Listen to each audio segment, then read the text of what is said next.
Good morning and happy Tuesday, Facebook, YouTube, Instagram world. We finally have got done with all the madness. Took a little weekend off to regroup and we're back at it. It's been crazy rain. Almost got 2 inches yesterday. But thought I'd do a little short video on this truck here.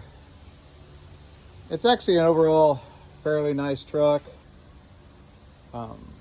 Gentleman reached out when he was looking for one. He got my name from a mutual friend and I sent him a couple. His budget was, at the time he said, 84 to 87 and $25,000 budget, 25 to 30. And you should be able to find something pretty nice in that range. Anyway, he found this one himself. It's a 1980. The gentleman he bought it from, I didn't do any of the transaction, and I'm not here to bag on anybody other than the people who did the truck. The gentleman bought the truck is a very nice gentleman. And he was just looking for something, and this kind of fit his bill. I think he bought one brand new, he said, back in 79 or 80. This is obviously a 1980. It is a Sierra Grande 2500 four-wheel drive, and he brought it by a couple weeks ago, and he wanted me to look it over. And one thing, and I'm not we do them, obviously we have them. That whole shop is full of them. There's another 1980 short bed four-wheel drive. I've been around them my whole life, and I'm not tooting my own horn, but when you take them to that extreme, and if anybody's seen this one in person, you tend to learn a lot, and I learn something new every day. But have them inspected first, or at least know what you're looking for, or take somebody that has been around them, and especially been around paint and body, and I don't do any of my own paint and body, but I've been around it for over my whole life. But this truck, like I said, is a 1980 GMC four-wheel drive, and by the VIN, that is true. The SPID's missing, but he should be able to go on to GM Heritage and get the original invoice for this truck. But this gentleman that sold this truck told him it was in a climate-controlled building, that it had a frame off, you know the deal, yada yada yada. And while that's probably true, that it wasn't a climate-controlled, and body was off the frame, and the frame isn't horrible as far as what they did. The frame's a little too shiny for my liking, but that's, to each their own. But the rear end hasn't been painted, and if you're going to do all that work, why wouldn't you go ahead and take care of a lot of that stuff? But for one thing, I see how far that exhaust is sticking out. It's just the little minor details, and it's kind of off. They're kind of off center. But you probably can't see it in the pictures, but when he sent me these pictures on this truck he was looking for, instantly I noticed door gaps and fender gaps and stuff like that. Now, they weren't built to be perfect when they were brand new. However, if a person's going to do one, and I'm sure people can nitpick this one, and this one still has a little bit of work to do to it, but the gentleman who did this, Norm, as far as paint and body, did an amazing job on it. Just because if you're doing the work and you're spending the money, do it right. So instantly I could tell the hood gaps and the door gaps on this truck were just atrocious. You can see what I'm talking about here, all the way down. I can throw a cat through there. And it's got a lot of orange peel. It's got a lot of you know, I'd like to see who the body shop was and just kind of see what exactly they've got going on. Just because that's all buffing compound. You know, they didn't blow any paint in here. I mean, you know, stuff like this, that's just, to me, that's unacceptable, especially if you spend the money. And you're gonna find stuff like this when you go to Mecum or Barrett-Jackson, any of the auctions. The TV lights and everything make it look so pretty, but if you've never been to one and you're looking at buying something, I highly suggest you show up in person with somebody who's knowledgeable if you're not yourself, and look the thing over. So the engine sounds good, actually runs good. I run it up and down the street. It starts really hard when it's hot, but this is an Edelbrock manifold and an Edelbrock carburetor, and you can see it's missing the spacer. These things need spacers because after it heat soaks, it percolates that fuel and it just will not start. It boils it all out of the float. So we've got one of those coming. He was missing this little chrome trim ring, like it literally just fell off. So I don't have a good set in my inventory. I just sold some at all the swap meet we just did. So I've got one of those coming. And then just like looking at the wiring, and if they had the cab off of this thing, and you can see it is the original, I don't know what color they call this. It's like a blue teal. It's a very, very pretty color. And if you look right here, you can see a little bit of wiring that they cut off and then didn't even bother throwing away. It's just sitting there in the manifold. And actually, if I zoom in, there's some bare wire showing.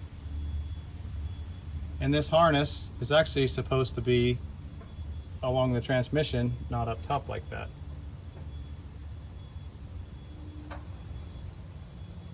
You can see some AC wires are kind of cut right there. He said the AC does work. These wheel liners have a bunch of overspray and they're just not, you know. Once again, if you're going to take the time to blow it all apart, and I'm sure if this gentleman who owned this truck that sold it to the gentleman I'm doing some stuff for on this truck paid to have this done, there's paint flaking off, I'd make dang sure that I was getting what I was paying for. Firewall rust. Why wouldn't you go ahead and take care of that?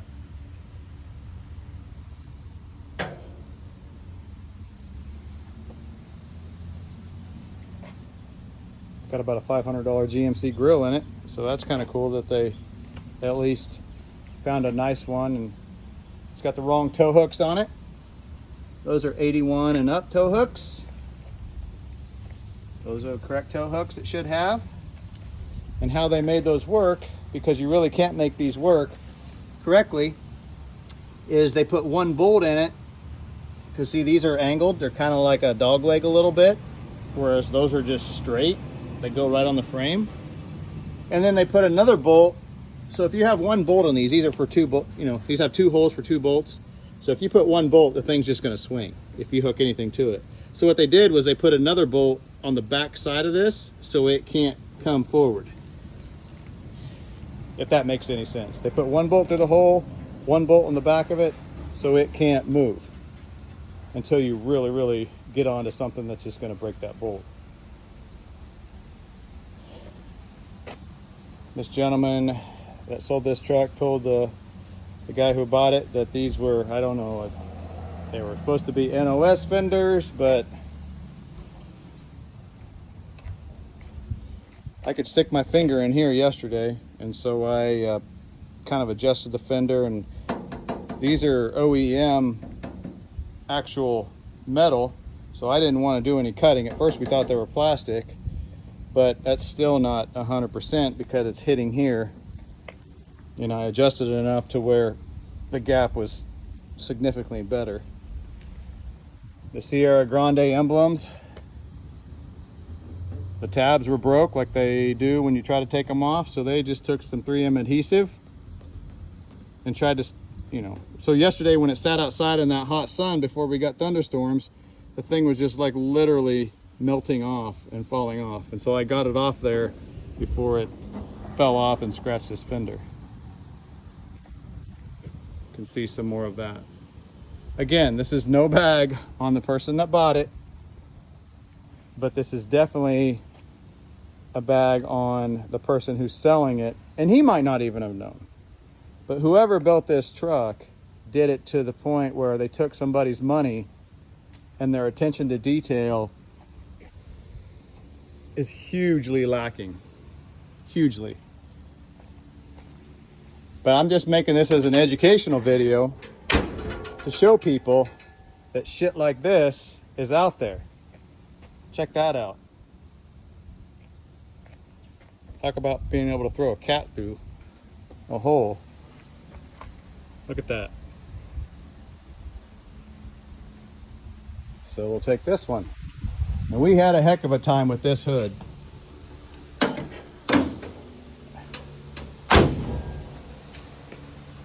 These are NOS fenders. We did have an NOS hood, but unfortunately it got a little damaged. So this is an AMD hood, which in my opinion is about second best. But he wants me to try to adjust that, and there's no adjusting. They have no spacers here. They have a bunch back there. So this is flat on the radiator support. There's no way for this to come in, and if you look, the top of this fender is actually somehow rolled out. You can see they've got, I don't know if the camera picks it up, but there's actually, if this isn't a straight edge, you can actually see there's been some body work done in here, whether it had dents on the top or whatever the case may be. So other than putting a set of fenders on it and maybe even a hood, there's no other way to fix that. You know, this gap over here is a little better. So my guess is these are some Ho Chi Minh fenders that don't fit worth a hoot, and they wanted to make their gap good here, and it sacrificed here. Even if their radiator support was off, which I've looked at, you'd be one way or the other. You know, you've got to make sure those things are exactly right, because it's just two bolts that hold the radiator support on, and it ties into the fenders. It's got a great look. I don't know if it's originally a V22 appearance with the square headlights. You know, in 1980 you could either get, like that's a 79, it'd either be the round without the V22, or it'd be square if it had the V22, like this short bed right here has, which is a Chevrolet version, not the GMC. And actually this grill is a 79 and earlier, because in 1980 they actually had a strip that was body color, so it didn't kick out like this. It was pretty much the same grill, but it actually had a strip on it, over it, that was body color, whatever color the truck was, gray, blue, you know, you get the point. The truck does sound good. You know, they put a sport bumper on it. It is a correct tailgate. But just looking down the side of it, of course you put the cheap LMC door panels on it. That is an original armrest. And then it's got aftermarket carpet, which I don't believe a Sierra Grande had, because it was basically like a Scottsdale, if I remember right. Another thing, and the interior looks great. It's, you know, at least they didn't use aftermarket seat belts. Those seat belts are actually in really, really nice shape. But anybody who kind of knows these trucks and the years and the differences knows it did not come with a 1975, 76, maybe that's 77, I need to compare them. But anyway, a 75 to 77 wood grain. 1980, especially a CR Grande, would have been black, and it would have had, you know, different. It wouldn't have that metal piece there. And then if you look, that's not a 1980 speedometer or fuel gauge. So there's been some things. You can see there's overspray. So they obviously did paint inside the cab. I got to put a dimmer switch in it because it's looks like the original one, and then, you know, like this blue wire just hanging out. No idea where it goes. It's under the hood. Goes to some relay, but I have no idea where it goes.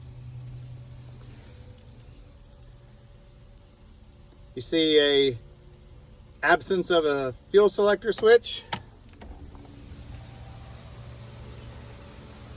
There's one tank.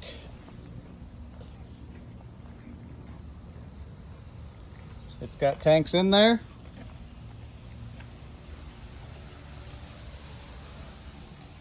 Instead of making a hole and put it in the place it's supposed to go, we're just going to put it right there.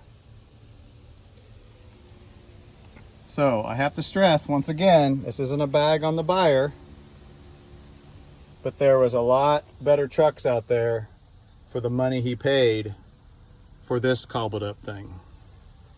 And it's a nice truck, you know, and I know there's some educational videos out there and whatnot, you know, at least there's not a lot of mud in the door. Those actually look like decent doors. I don't know if they're aftermarket or if they're original. I have no idea.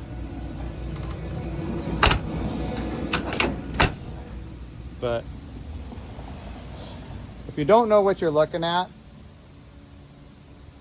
instead of spending, whether it's $1,000, $10,000, or $100,000, find somebody, and if you can get a hold of me, I'll look it over. I am my own worst enemy when it comes to perfection. That thing, while a lot of people will see it and miss a bunch of stuff, there is still stuff on this truck right here that drives me nuts. And I got to fix some stuff and still take care of some stuff on it. But that 72 short bed will look like this. This 85 of Jordan's will look like this. And eventually that one will too, although I didn't do the frame on that. But we'll do some cleaning up and make things right. It might take a little bit more time, but instead of rushing just to flip something, you know, I've taken my bumps and bruises. I'm not perfect, and I've done some stuff early on that, you know, I wish I could have go back and redo. But so this was obviously a single tank truck originally, because that's the original tank right there, and the other one is new. Or actually 1980 they were still on the right side. 81 they went to the left side. So who knows? Who knows what's going on there? This might have been, I don't know. Don't know. If only the truck could talk. But like I said, I took a picture of it yesterday and posted it on socials because it's just kind of cool to have two 1980 V22 trucks. That's mine. That one will get completely rebodied, and that's a short bed full drive 1980. So we'll get to that one eventually. But just to kind of show people that while it looks great, man, do your due diligence. And if stuff's not adding up, I'd be asking a ton of questions. You know, it'd be nice to have before pics. What did it look like before? You know, what kind of process did it have to go through to make it how it is now? You know, that truck in there and every other single truck I've ever done has a Google Docs from the time we start on it till the time we finish it. And this one, I've been taking a bunch of pictures and sending them to him. Well, not a bunch, but anything I find something wrong, I send it to him and say, hey, we need to take care of this or whatnot. And he did say, you can see there's three 3 spacers right there. He did say if I see something, take care of it, but I will let him know before I do that. You know, like that stuff. If you're gonna post something for sale, my gosh, especially for the amount of money that people ask, take care of that crap. That's just really, really upsetting. You know?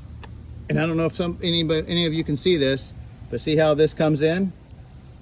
That's body work right there. You can see where it has a straight line, then it comes out. So this cab corner has been repaired or replaced, and they just didn't get their line right. They just buffed the heck out of it, polished it up, which it still has a ton of, and you can see that right there. That came out of their paint gun and just,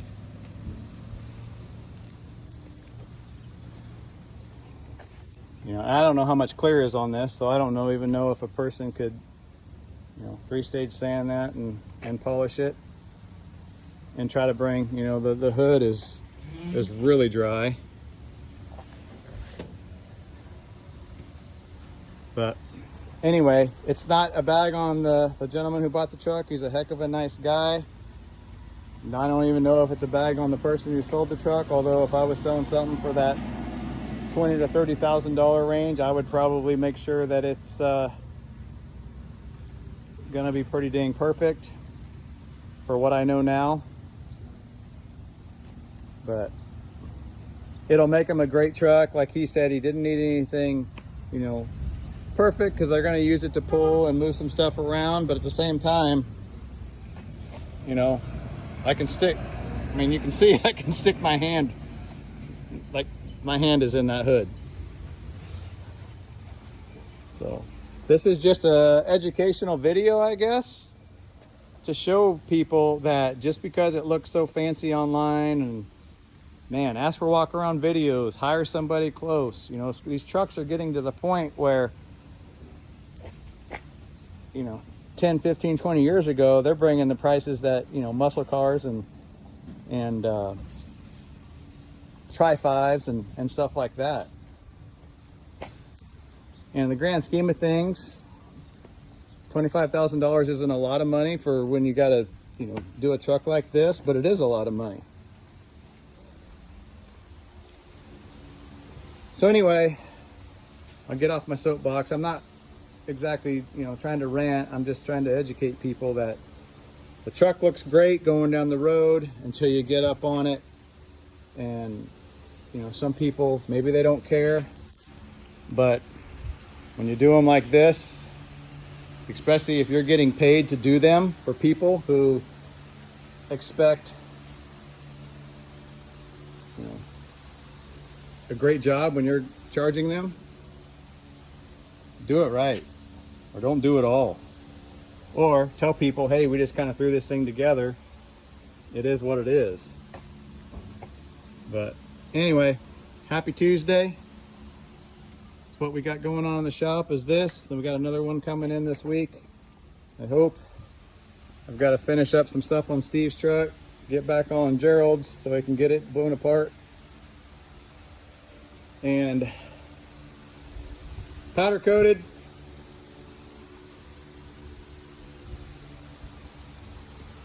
That's going to get finished getting disassembled so we can get the frame off the powder coat. We're going to part this thing out body wise. We've already sold some cab sections, stuff like that, because the bed is junk, the cab is absolutely trashed as far as, like, you know, about from here down. And so we'll rebody this, and hopefully in 3-4 years my boy Braden can drive that to prom. That's my dad's 79 that I bought. And then this 86 we need to part out also. That's got a 6.2 diesel in it with a 400 transmission, light duty 3/4 ton rear end, a really, really nice bed on it. But we got to get that, finish that one too. So we've got a lot of work to do.